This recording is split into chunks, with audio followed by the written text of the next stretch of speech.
hello लोगोफोर आंनि गोदान इउटुब रियासनाव फिन खनसे बयखौबो बरायबाय थादों ना मा बुङो लोगोफोर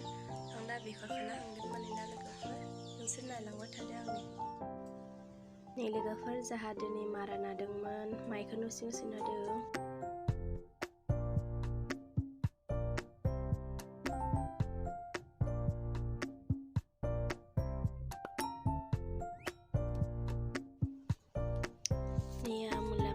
मुलाखौ माखासे फानबाय आरो माखासे दं मानोना आरो बेखरखौ बेसे फानबाय माने जाहा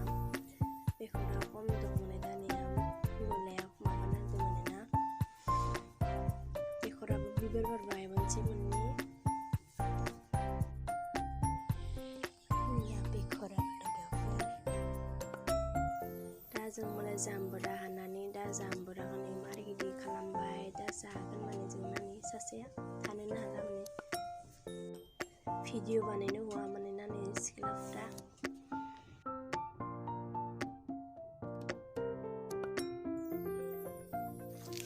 अमानो आदार होनाय लोगोफोर अमानो आदार होनाय टाइम जाबाय आदार खिबाय नोंसोरहा अमा फिसिब्लाबो खस्थ' ना लोगोफोर आदारनि थाखाय